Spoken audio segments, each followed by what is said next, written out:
Assalamualaikum warahmatullahi wabarakatuh. Selamat pagi semuanya. Sehat ya Bapak Ibu ya? Alhamdulillah.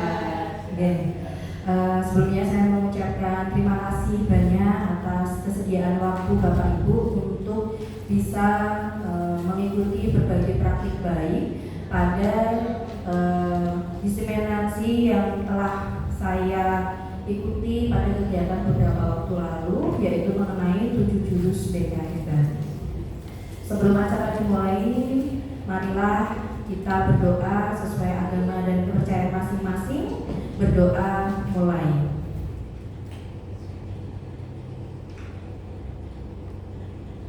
Selesai.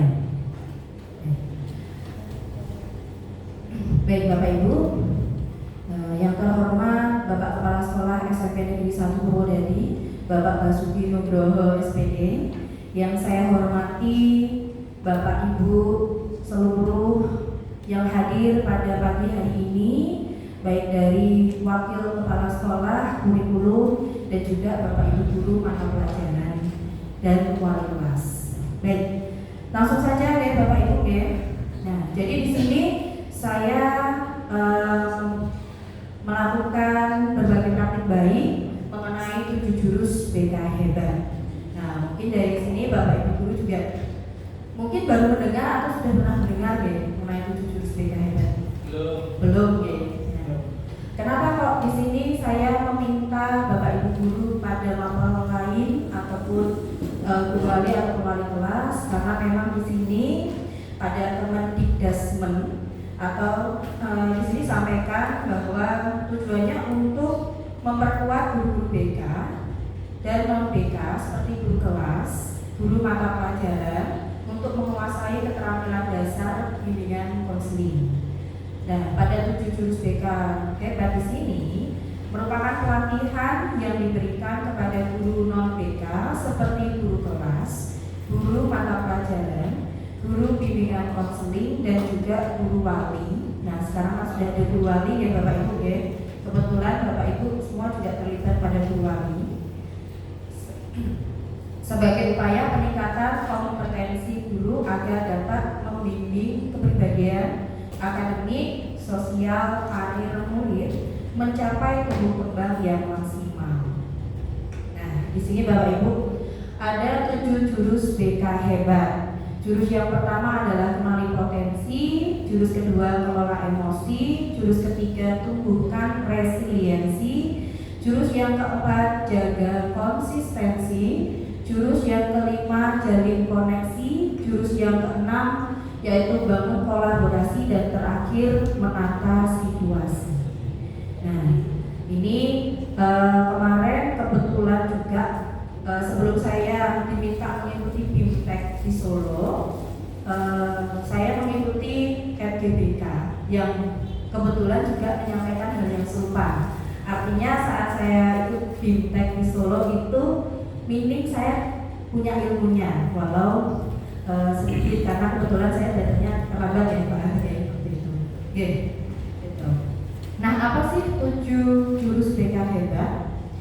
Saya ini menjelaskan sekilas mawon ya Bapak Ibu ya. Yang pertama ada kenali potensi, yang mana guru BK dan guru non BK mampu membantu murid mengeksplorasi potensi, minat, bakat, dan karir melalui teknik asesmen pendidikan.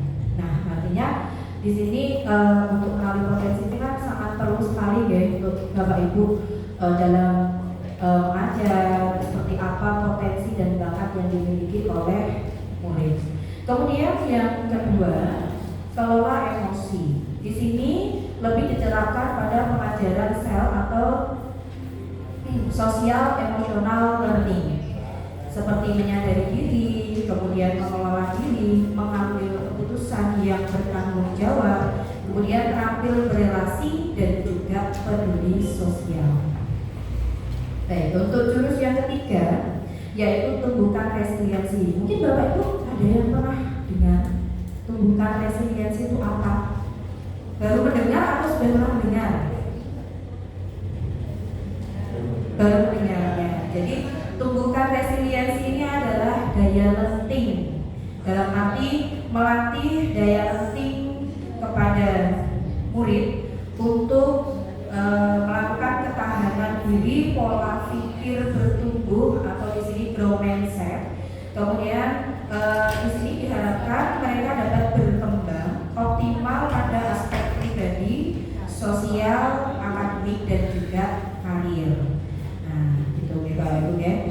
Kemudian jurus yang keempat adalah jaga konsistensi, yang mana guru mampu menumbuhkan kebiasaan karakter positif dan disiplin diri.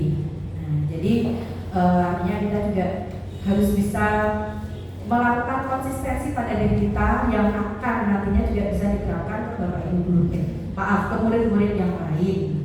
Oke. Kemudian yang jurus kelima adalah jalin koneksi, di mana guru BK dan non BK mampu menjalin koneksi dan mengembangkan keterampilan komunikasi secara empatik dengan mendengar secara aktif. Saya lanjut di jurus yang keenam, bangun kolaborasi, yang mana guru BK dan guru kelas mendorong kerjasama multi pihak, baik orang tua, guru mapel, guru wali, dan seluruh satuan pendidikan. Dan yang terakhir, jaga dan menata situasi, yaitu guru mampu mengoptimalkan peran seluruh ekosistem sekolah dalam menciptakan iklim sekolah yang aman, nyaman, dan juga menggembirakan. Nah, itu Bapak Ibu. Nah, ini saya tayangkan video mengenai 7 jurus BK hebat. Saya mohon mungkin Bapak Ibu guru biar tidak ngantuk jenuh dan tetap semangat, silakan semuanya bisa berdiri terlebih dahulu. Bisa sambil menyanyi ya.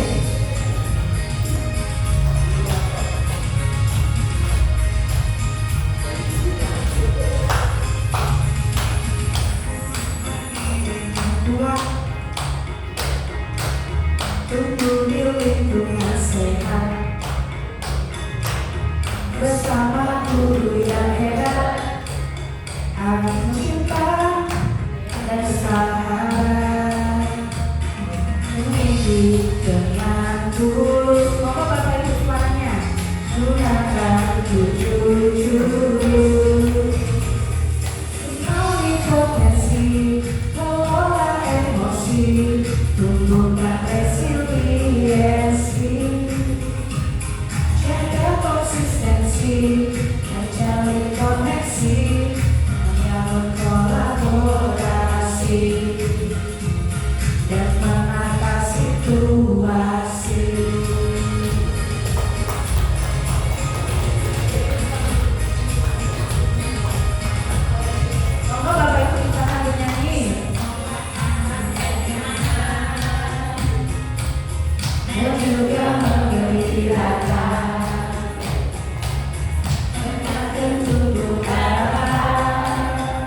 Ya, 7 jurusnya itu apa saja.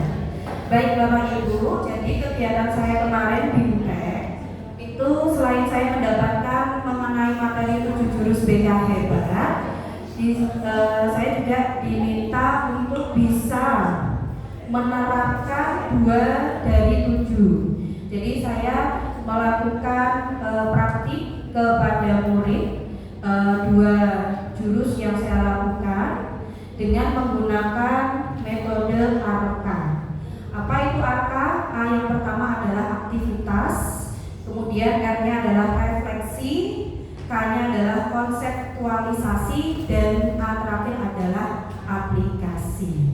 Seperti itu. Nah, kebetulan di sini dalam 2 jurus yang saya menggunakan jurus awal Bapak Ibu, yaitu jurus pertama dan jurus kedua. Yaitu tadi apa ya? Jurus pertama ya Pak Hartono? Betul, terima kasih. Tepuk tangan dulu. Kemudian yang jurus kedua apa Pak Rois? Kelola emosi. Betul, kelola emosi, betul sekali.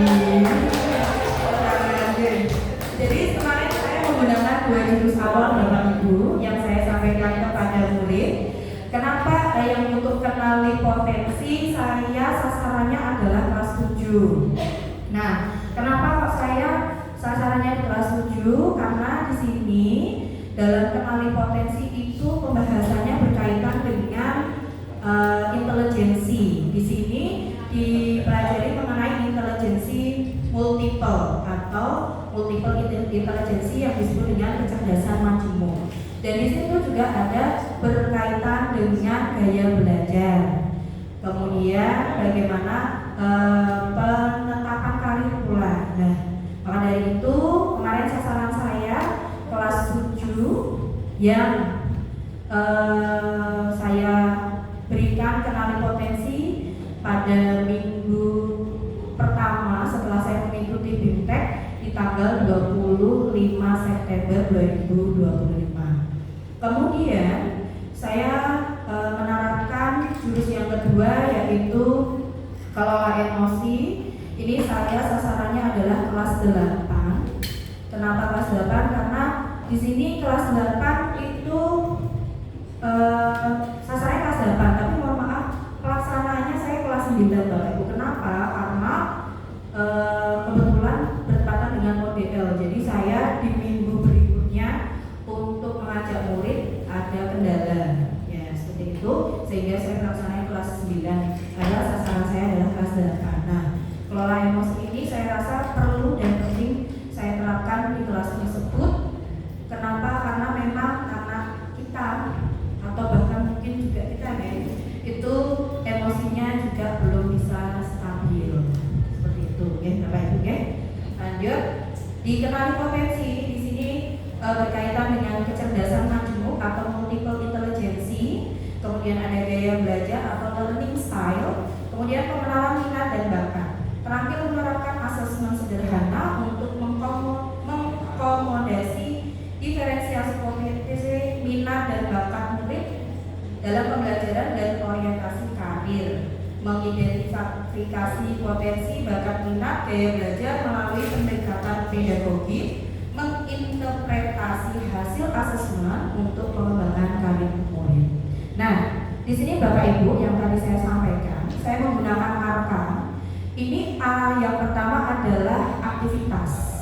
Jadi pada kenali potensi di kelas 7 kemarin, aktivitas yang saya lakukan, anak-anak saya minta untuk mengerjakan aplikasi Aku Pintar. Nah, pada aplikasi Aku Pintar itu untuk mengetahui berbagai jenis kecerdasan, tidak hanya kecerdasan saja, tapi juga ada gaya belajar dan juga prospek karir. Ini juga bisa mengenali potensi digunakan pada Bapak Ibu guru di kelas 9 untuk mengarah pada sekolah lanjutan gitu. Nah, ini adalah aktivitas yang dilakukan oleh murid. Kemudian metode AK yang berikutnya ini adalah refleksi. Jadi setelah anak-anak mengerjakan tes kemampuan, kemudian refleksinya saya menanyakan hasil yang diperoleh itu apa. Seperti itu. Nah, di sini dalam kecerdasan multiple intelligence. Nah, ini ada 8 kecerdasan majemuk, yaitu ada cerdas visual spasial, kemudian cerdas verbal linguistik, terus ada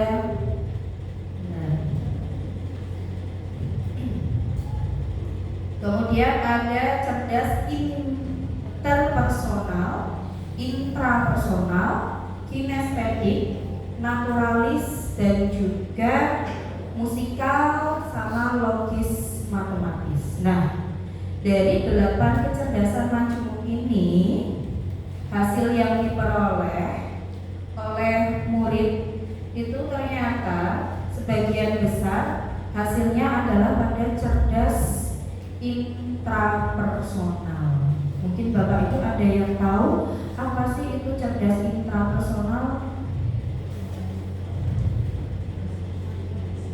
Mungkin ada yang tahu? Nah, di sini ada pembeda ya Bapak Ibu ya. Ada intrapersonal dan interpersonal.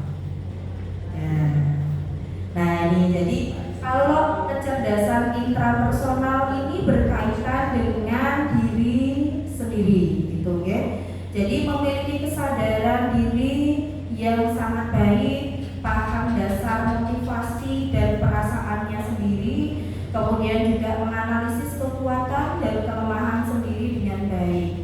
Nah, itu perbedaan dari intra dan inter. Nah, bagaimana dengan interpersonal? Kalau interpersonal ini adanya kemampuan berkomunikasi, gitu ya, secara verbal dan baik, kemudian juga adanya mampu menciptakan hubungan positif dengan orang lain dan mampu pula menyelesaikan konflik dalam pengaturan hidup. Nah, itu tadi sekilas berkaitan dengan kecerdasan intra dan inter. Jadi kemarin Bapak Ibu hasil refleksi yang didapat oleh murid sebagian besar itu mendapatkan hasil kecerdasan intrapersonal. Jadi di sini anak-anak juga, murid juga senang ya Bapak Ibu ya. Selama ini mungkin mereka hanya tahunya adalah kecerdasan intelligence yang berkaitan dengan EQ. Ya, tapi setelah saya berbagi aku pintar, mereka ternyata antusias dan bisa memahami kecerdasan yang dia miliki. Lanjut, penerapan kata yang berikutnya di sini ada konseptual. Di sini anak-anak saya ajak untuk menyampaikan materi pada kecerdasan yang mereka dapatkan. Ya. Selain itu, di sini saya juga mengarah pada gaya belajar yang dia dapatkan pula dari pengerjaan aplikasi Aku Pintar. Nah, jadi di sini setelah mereka sudah berdiskusi, kemudian sudah tahu hasilnya, kemudian mereka saya ajak untuk mengetahui bagaimana sih kecerdasan majemuk yang mereka dapatkan atau mereka miliki, seperti apa gaya belajar yang selama ini murid terapkan, seperti itu. Dan yang terakhir yaitu pada metode aplikasi. Nah, aplikasi di sini saya juga dalam aplikasi ini mengarahkan murid untuk bisa mengetahui kegiatan ekstrakurikuler apa yang tepat sesuai dengan minat dan bakat dari murid tersebut berdasarkan kecerdasan dan gaya belajar yang sudah mereka lakukan. Seperti itu Bapak Ibu ya. Nah, jadi di sini pada kenali potensi, murid mampu mengetahui potensinya agar lebih percaya diri, termotivasi, dan bertanggung jawab terhadap pilihannya. Nah, oleh karena itu penting bagi setiap individu untuk terus mengeksplorasi diri, menerima kekuatan dan kelemahannya, serta memanfaatkan potensi yang dimiliki sebagai bekal untuk meraih prestasi dan berkontribusi positif bagi lingkungan. Seperti itu Ibu. Jadi itu kaitannya dengan apa yang sudah saya lakukan pada jurus yang pertama, kenali potensi. Baik, selanjutnya jurus yang kedua, kenal emosi. Nah, di sini saya minta peran aktif Bapak diajak melakukan bermain kertas. Ya. Di meja sudah ada kertas. Sudah ya Bapak Ibu ya? Mungkin ada yang belum mendapatkan kertas.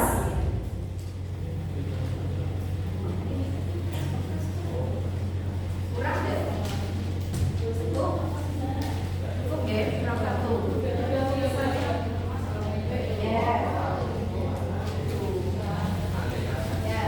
Jadi di sini saya mengajak Bapak Ibu bermain kertas. Nanti saya akan membacakan sebuah cerita, ya. Silakan dari cerita tersebut Bapak Ibu bisa meresponnya. Kalau Bapak Ibu merasa senang, kertasnya boleh cukup dielus-elus saja. Kalau Bapak Ibu merasa kesal, diremas-remas. Kertasnya kayak Bapak Ibu deh, jangan nyalain. Nanti keselnya yang diremas tangan temennya, jangan deh. Kemudian kalau Bapak Ibu merasa marah, boleh kertasnya disobek. Begitu ya Bapak Ibu ya? Ya. Baik, untuk cerita yang pertama saya minta tolong Pak Rifan membacakan.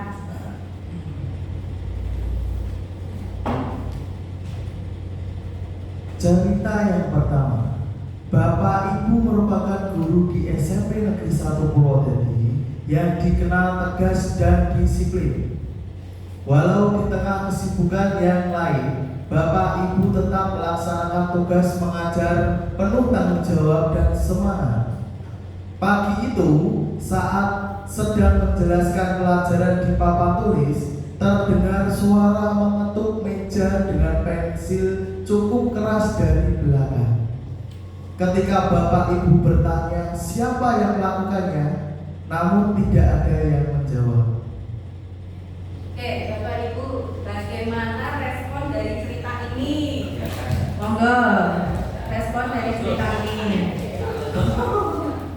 Oke, sampun nggih. Lanjut pada cerita yang kedua. Minta tolong hubungan. Tak lama setelah menjelaskan materi pelajaran, Bapak Ibu berdiri di depan papan tulis sambil memandangi murid-muridnya yang ribut. Hari ini seharusnya mereka mengerjakan latihan menulis, tapi sebagian murid malah sibuk bercanda. Bahkan ada yang melemparkan penghapus ke arah temannya dan bahkan hampir mengenai wajah Bapak Ibu. Bagaimana respon Bapak Ibu untuk cerita yang kedua? Sampun nggih. Ya.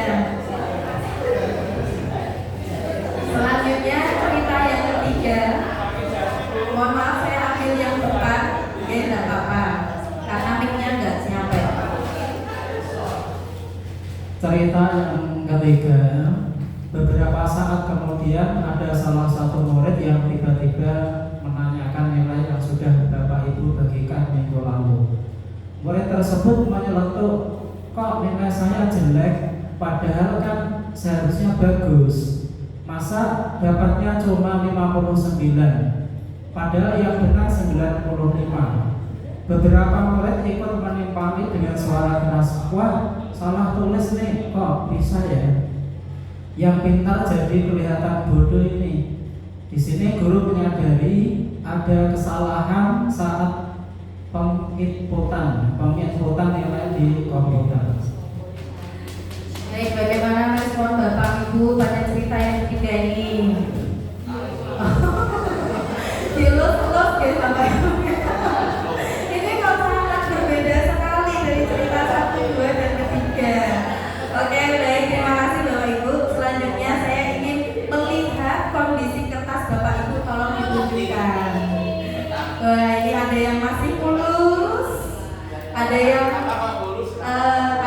sudah diremas-remas, dan ada yang sudah sobek nih. Saya ambil sampel. Ya Pak Agus, kenapa kok masih mulus? Bapak bisa ke depan karena mic-nya nggak nyampe. Terima kasih atas waktunya yang diberikan kepada saya. Kenapa atas ini masih tetap mulus? Saya melihat dua pandangan perspektif yang berbeda. Yang pertama perspektif kepada guru dan yang kedua perspektif pada siswa. Ketika ketika guru ada melakukan kesalahan, ketika yang melihat siswa mungkin dia menganggap salah, tapi ketika Bapak Ibu yang melihat pasti akan berbeda lagi. Sama sebaliknya, ketika murid tadi yang melakukan ketok-ketok, kita nggak tahu sebenarnya permasalahan apa yang ada di siswa tersebut. Kenali potensinya, kenali emosinya dan seterusnya. Yang kedua terkait dengan apa Pak? Tadi yang kedua. Yang kedua orang ya lempar menghapus. Ada dua perspektif juga ketika melihat kita anak ramai dan lain sebagainya. Mungkin ketika kita mengajar di depan mungkin kurang interaktif, kurang bervariatif dan lain sebagainya, anak menjadi bosan, ya kan? Berarti perspektif pada guru kita harus introspeksi diri. Oh iya, sebenarnya apa sih yang diinginkan oleh siswa tersebut? Yang ketiga terkait dengan kesalahan kita lihat dengan perspektif yang berbeda. Dari guru, oke, kita mungkin ada kesalahan dalam penginputan. Ya maklum kalau kita sudah tua, ya kan? Yang kedua, kita harus menerima apa yang menjadi protes siswa tersebut. Jadi ada kemungkinan kalau siswa itu belum tentu ketika protes itu adalah sebuah kesalahan. Maka ketika kita membatasi siswa protes itu berarti kan kita membelenggu siswa untuk berekspresi. Begitu. Terima kasih Pak Agus, beri ya, ini tadi dari Pak Agus alasan kenapa kertasnya masih mulus ya. Ternyata Pak Agus ini melihat dari dua pandangan, baik dari sisi murid dan juga dari sisi guru. Baik, mungkin ada yang mau menyampaikan yang diremas-remas, monggo. Oh, langsung disobek aja ya, ini langsung saja berarti sama Pak Rois, silakan bisa ke depan.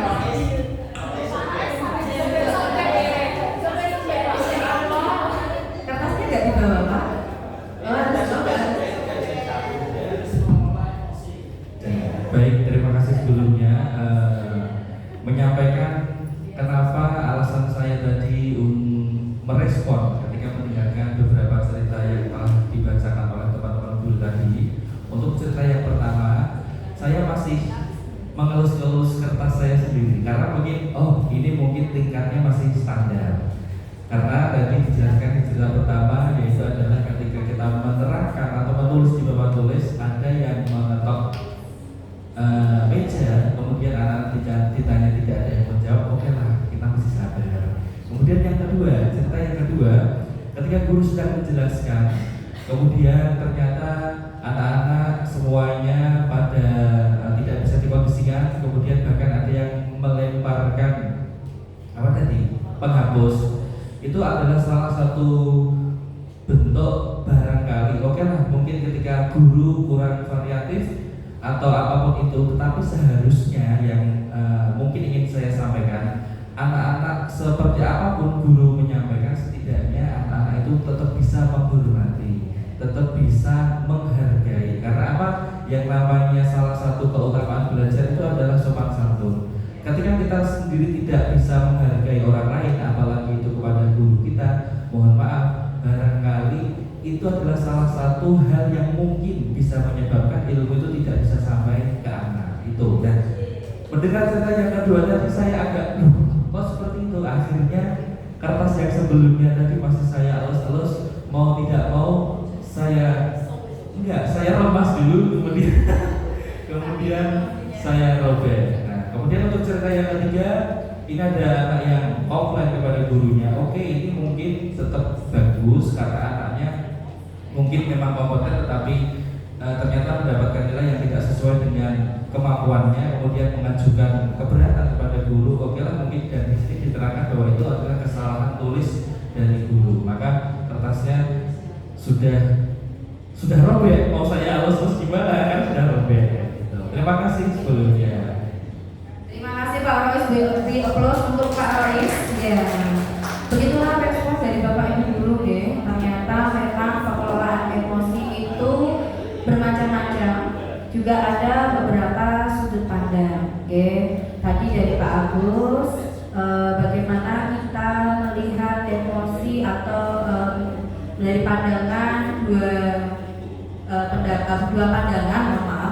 pandangan dari sisi murid dan juga dari sisi guru. Sedangkan dari Pak Rois, kenapa kok sampai kertasnya diremas kemudian dirobek? Karena di situ ternyata ada sisi nilai norma dan etika. Nonton ya Bapak Ibu ya? Baik. Nah, kalau misalkan kertas tersebut itu adalah murid, nah kira-kira Bapak Ibu akan memperlakukan murid dengan seperti apa? Nih, jika kertas itu adalah murid, bagaimana seharusnya kita bersikap? Monggo, mungkin ada yang mau berpendapat, tapi sebenarnya tadi juga ada yang sudah cukup terwakilkan oleh Pak Agus ya jawabannya ya. Nah, cukup nonton aja atau ada yang pengen saya pengen menyampaikan pendapatnya, monggo, saya senang sekali. Mungkin dari ya Bu Esther, monggo maju Bu Esther, suaranya biar masuk Ibu.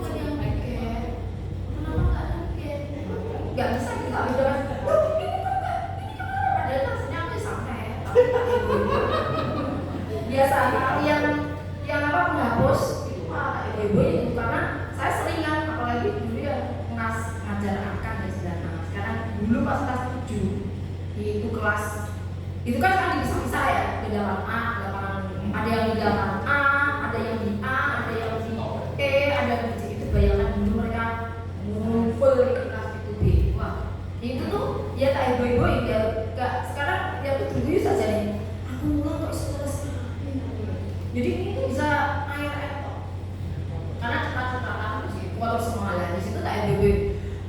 Padahal akhirnya aku ya santai karena aku tahu ya. Jadi memang kadang-kadang harus begitu agar mereka ada kayak kepanikan terus ini nggak benar ya. Kalau kita ngomong data mereka kan nggak bisa mengerti. Mereka mengerti benar salah kadang-kadang dari ke emosi kita gitu. Baik, terima kasih Bu Esther, beri aplaus buat Bu Esther. Ya, ternyata di sini Bu Esther malah sengaja ya, marahnya malah dibuat-buat. Ibaratnya itu Bu Esther malah bisa lebih pandai daripada muridnya, agak sedikit hiperboleh jadinya. Oke, nah jadi kalau andaikan itu kertas adalah murid, memang betul karena ini adalah pola emosi.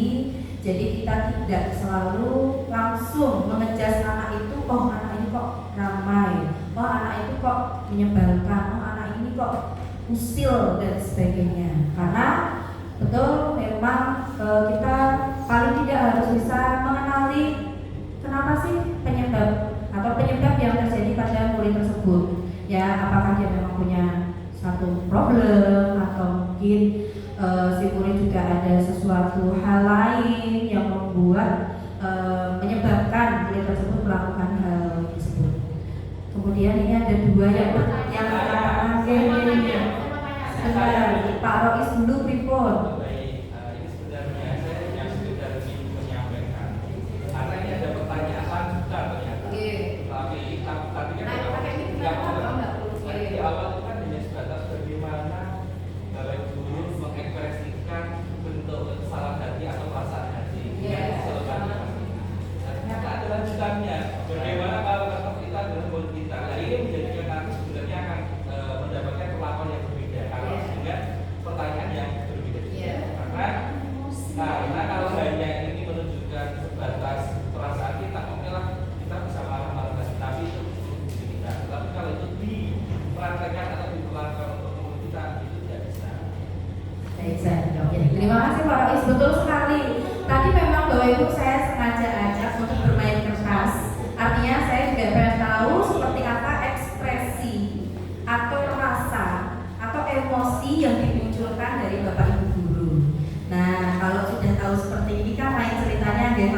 nggih. Nah, itu bagian pula berkaitan dengan refleksi Mbak Kamis nggih. Monggo Bu Eni mau tanya. Saya mau tanya tentang reaksi dari Bu Esther melihat siswa seperti itu dengan menurut jenengan bagaimana? Karena Bu Esther ternyata lebih berbola ya, terus malah gimana kok? Jenengan juga dengan kasusnya Bu Esther seperti itu dengan sebagai guru. Sebagai guru ya betul. Kalau ini pertanyaan dari Miss Dwi, setuju nggak dari pernyataan yang disampaikan oleh Bu Esther? Betul. Ketika kita menghadapi situasi kelas yang mungkin kita menganggapnya itu krodit, artinya kelas berantakan, kemudian air di mana-mana, ketika datang guru mungkin kayak tadi Bu Esther dia marah, tapi malah lebih kayak apa nggih mau Bu Esther ngomporin apa Bu Esther? Drama, sandiwara, ya. Menurut saya dalam penanganan kasus seperti itu tuh situasional. Ya, jadi ada kalanya kita bisa mereaksikan kondisi semacam itu dengan penuh ekspresi, yaitu marah, atau bisa juga biasa saja, atau bahkan kita seperti yang Ibu Esther. Nah, tapi kalau ditanya setuju atau enggak, saya agak di tengah-tengah. Kenapa? Karena anak itu kan kadang juga perlu kita bohongi, tapi juga perlu setelah itu harus, kalau dari saya, harus kita berikan pemahaman bahwa yang dia lakukan itu tidak benar. Kalau dari saya seperti itu. Jadi mungkin kadang kan kita kadang-kadang guyonan deh, dalam arti kamu kok bersandar sendiri, seenaknya sendiri. Oh ya, silakan terus ngobrol aja, enggak apa-apa. Kan ada semacam itu. Ngobrol apa sih? Ibu pengen dengar. Nah, artinya kan kalau sudah disebutkan malah anak kadang ada pekewohnya sendiri. Nah, kalau sudah pekewoh, baru nanti kita mungkin bisa menyelami dengan memberikan semacam penguatan, pemahaman hal yang kamu lakukan itu tidak tepat untuk dilakukan. Mungkin seperti itu. Ya, ini cukup. Oh ya, ya. Terima kasih. Ini antusias sekali Bapak Ibu. Beri tepuk tangan buat kita semua. Baik. Selanjutnya ini saya ada 2 video yang menggambarkan mengenai kelola emosi. Jadi ada video tentang guru dan murid, kemudian juga ada video kakak dan adik. Ya, sebentar. Guru dan murid.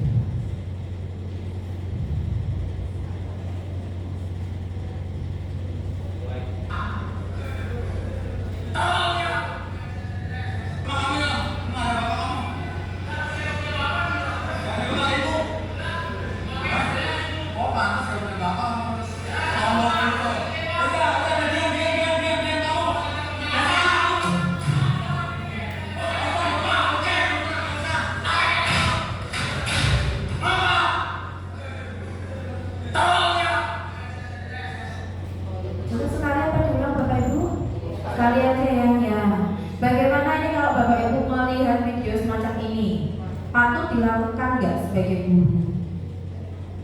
Bagaimana Bu Irma? Tidak, Bu.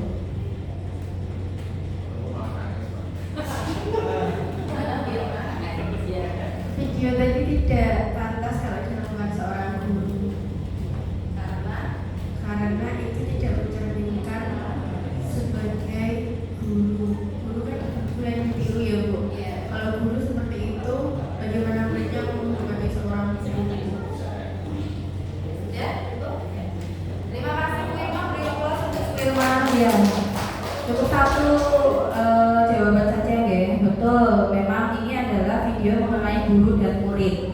Kalau misalnya kok video seperti ini terjadi pada diri kita, ya jangan sampai ya Bapak Ibu ya, karena betul sekali yang disampaikan Bu Irma bahwa guru itu adalah seorang pendidik yang harusnya digugu dan ditiru. Kalau video tadi artinya karena kita pembahasan kelola emosi berarti guru di video tadi belum mampu mengelola emosinya dengan sangat baik. Nah, video ini juga akan berbeda dengan kakak dan adik.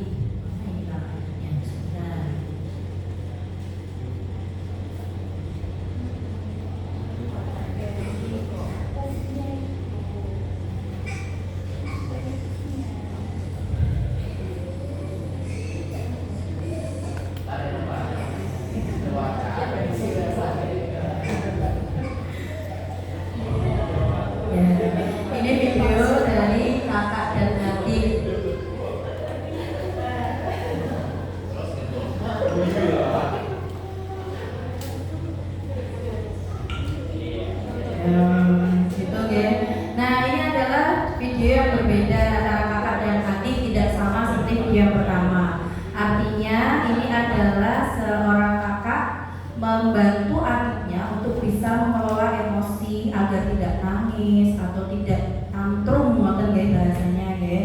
Jadi memang perlu kita melakukan yang namanya kelola emosi. Baik, selanjutnya. Nah,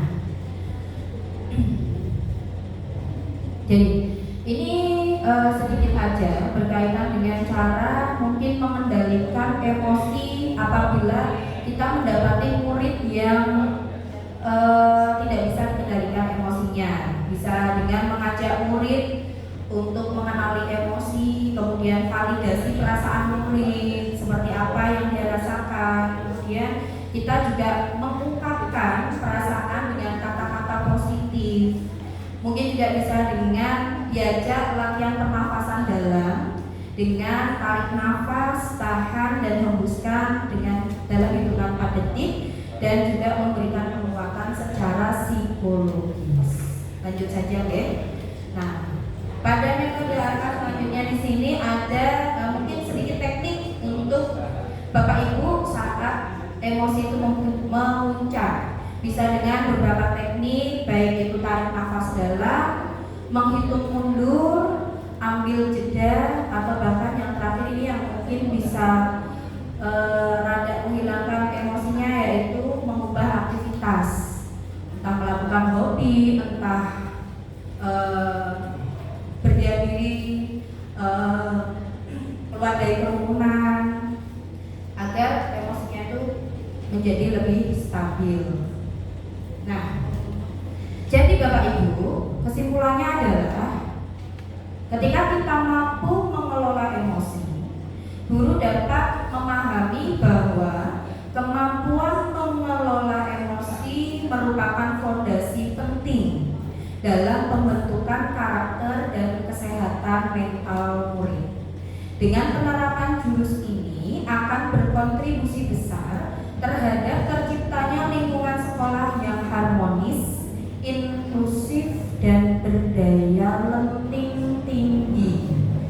Seperti itu Bapak Ibu. Nah, untuk untuk jurus yang kedua, kelola emosi, di sini saya memberikan materi kepada murid dengan menerapkan metode ARKA. Aktivitas yang pertama di sini sama dengan Bapak Ibu guru yang tadi saya ajak untuk melakukan bermain kertas. Kemudian refleksinya, saya meminta murid-murid untuk melihat kondisi kertasnya dan mengungkapkan seperti apa yang mereka rasakan atau mereka lakukan pada respon kertas tersebut. Kemudian di sini juga ada konseptualnya berkaitan dengan pengelolaan emosi, dan yang terakhir aplikasi. Dalam konsep ini saya juga mengajak anak-anak untuk membuat papan cuaca. Kemudian saya minta anak-anak untuk membuat roda emosi, kemudian ada emotional tracking, dan yang terakhir anak-anak juga saya minta untuk berdiskusi berkaitan kenapa sih emosi itu muncul dan bagaimana cara pengelolaan emosi. Dan angka yang terakhir adalah aplikasi. Anak saya minta alhamdulillahnya anak-anak tuh juga murid-murid tuh senang dan mereka bisa menerapkan kelola emosi ini dengan sangat cukup baik. Nah, seperti itu Bapak Ibu berkaitan dengan penerapan 7 jurus BK yang kemarin saya berikan 2 jurus kepada murid tentang kenali potensi dan kelola emosi. Oke, mungkin itu saja Bapak Ibu. Di sini saya juga alhamdulillah sangat senang karena saya mendapatkan kesempatan mengikuti BIMTEK ini, walaupun saat berkumpul saya juga berasanya itu kok saya tidak seperti yang lain, dalam arti yang lain kok keren-keren hebat-hebat, ternyata saya masih sangat jauh di bawahnya. Karena teman-teman yang lain itu walaupun sudah senior tapi semangatnya luar biasa. Ya seperti itu ya Bapak Ibu, dan saya doakan semoga Bapak Ibu juga memiliki kesempatan yang sama untuk mengikuti BIMTEK seperti ini. Mungkin itu